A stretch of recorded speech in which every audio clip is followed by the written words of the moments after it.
Hi everybody, welcome back to 30 Days Until Done. We're doing part of a 3-day series. This is our third day on movies about paintings. And one of my favorite movies about painting is Pollock, and it was done by Ed Harris, I think in the 90s. It's a fantastic movie.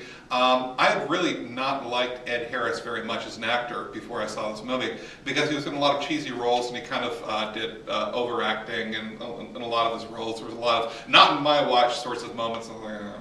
But then I found out that what he'd really been doing was gaining finance for this movie, taking whatever roles he could because he really wanted to do this Pollock movie, and I realized what a great actor he was, and I went back and I looked through some of the other stuff, and it's fantastic.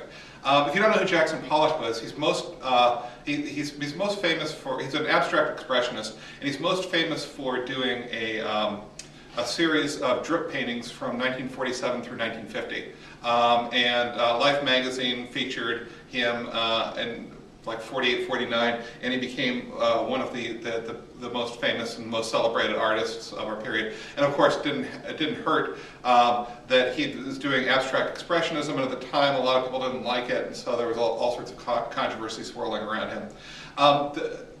I think it's very difficult to write about abstract expressionism in a straight way, right? And you need something like this movie to help us get into this person's life, because when there's something that's representational on a canvas, that's something you can write about. You can say, but if it's not completely non-representational, if it's just completely this abstract expressionism, it's very difficult to get into the heart of figure out anything to say.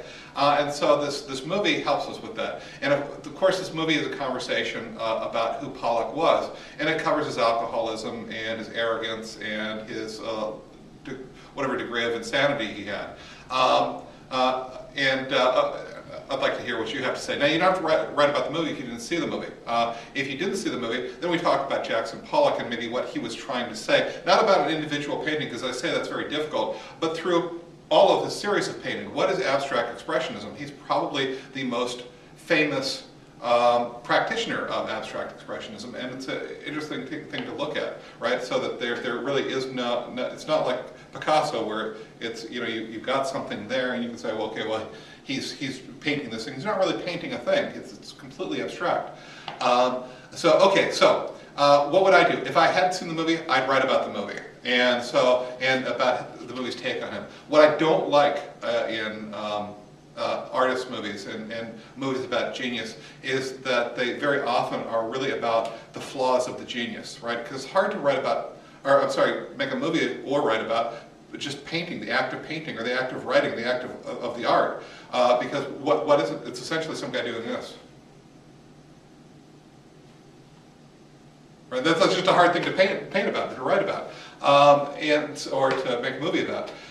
So what they often do will start taking apart the person's personality, really attacking them. I really hate that T.S. Eliot movie where they blame them for so much. And Amadeus, it's like so let's boil everything down to daddy issues. Come on, please now.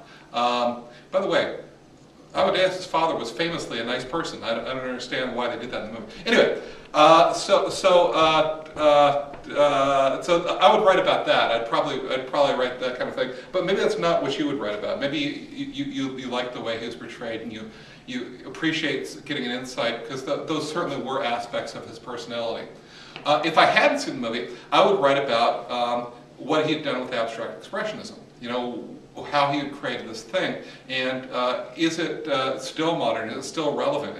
Have we moved beyond that, or what's going on today? Okay, so anyway, is it a reaction to postmodern influences like the loss of the middle class and the reaction to the nuclear dread? It might be, I don't know, so that'd be interesting as well. Anyway, when you're done, post it down below, and I will see you tomorrow on 30 Days Until Done.